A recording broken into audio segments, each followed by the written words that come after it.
అబ్బాయి జన్మించాడు అనుకున్నాం కదా, ఆ అబ్బాయికి ఏం పేరు పెట్టాలని ఆలోచన చేస్తున్నారు. ఆ పిల్లవారి ముఖ లక్షణాలు చూస్తే పూర్వం నందీశ్వరుడే ఈ రోజున వాసవికి సోదరుడుగా జన్మించాడని ఆ శివుని వాహనమైన నంది పేరుల్లో ఒక నామం విరూపాక్ష అనే నామాన్ని నామకరణం చేశారు. అమ్మాయి చిన్నది గనక 3 అక్షరాల పేరు, అబ్బాయి పెద్దవాడు గనక 4 అక్షరాల పేరు. ఏం పేరు? విరూపాక్ష అని నామకరణం చేశారు. అలా ఇద్దరు పిల్లలు పెరిగి పెద్దవాళ్ళు అవుతున్నారు. బోరిగలంబడ కూర్చుండ పొసిగి దోగియాడ దప్పడడుగులెట నడుగునడువా. ఇద్దరు పిల్లలు పెరిగి పెద్దవాళ్ళు అయినారు. 1వ సంవత్సరం, 2వ సంవత్సరం, 5వ సంవత్సరం వయసు ఎప్పుడైతే వచ్చిందో 5 సంవత్సరాల వయసులో బాలకృష్ణుడు యశోదమ్మ గృహంలో ఎన్ని బాలలీలలు చూపించారో అలాంటి బాలలీలలే ఆ ఇద్దరు పిల్లలు కూడా కుసుమాంబ గృహంలో చూపిస్తున్నారు. అమ్మవారు చూపించే బాలలీలలో బాహ్యార్థం అంతరార్థం అమ్మవారు చూపిస్తూ ఉన్నది. ఒక రోజున కుసుమాంబ ఈ పిల్లల అల్లర్లు భరించలేక అల్లరి తగ్గాలంటే ఏం చేయాలి అన్నది కుసుమ శ్రేష్ఠి గారు అంటున్నారు.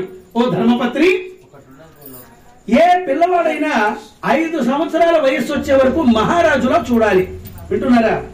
5 నుంచి 10 సంవత్సరాల వయస్సు వచ్చే వరకు సేవకుల్లాగా చూడాలి. 10 నుంచి 20 సంవత్సరాల వయస్సు వచ్చే వరకు స్నేహితుల్లా చూడాలి. ఎప్పుడైతే ఆ పిల్లలకి పెళ్లిళ్ళు అవుతాయో ఆ పిల్లల్ని బంధువుల్లాగా చూడాలి. ఏమన్నా అర్థమైందా మీకు? అర్థమైందా? కాబట్టి మన పిల్లలకి 5వ సంవత్సరం వయసు వచ్చింది కనుక గురువు గారి దగ్గరికి అభ్యాసానికి పంపించుదాం అని గురువు గారి యొక్క ఆశ్రమానికి ఈ ఇద్దరు పిల్లల్ని వెంటబెట్టుకుని వెళ్ళారు. అలా భాస్కర గురువర్యులు వారికి సాష్టాంగ నమస్కారం చేసి, మహానుభావ, మా ఇద్దరు పిల్లలను మీ శిష్యులుగా సమస్త విద్యలు నేర్పించి వాళ్లను ఉత్తీర్ణులను చేయవలసింది గురువర్యా అని ఆ ఇద్దరు పిల్లల్ని గురువు గారికి అప్పగించారు. అలాగనే వైశాఖ మాసం స్వాతి నక్షత్రం మహాపుణ్యప్రదమైనటువంటి ముహూర్తంలో భాస్కరాచార్యుల వారు అక్షరాభ్యాసం చేయించారు.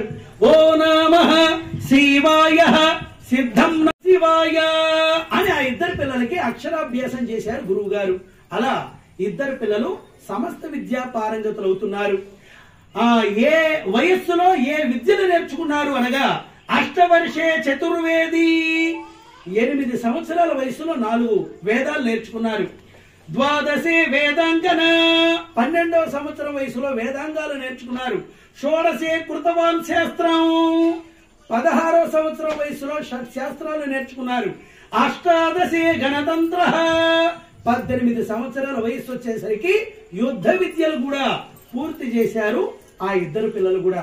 యుద్ధ విద్యలంటే వాసవీదేవి నేర్చుకున్న యుద్ధ విద్య విల్లు విద్య. విల్లు అంటే బాణాలు, విల్లు, విల్లనంబులు. రాముల వారి చేతిలో ఉండేది కోదండం, అర్జునుని చేతిలో ఉండేది గాంధీవం.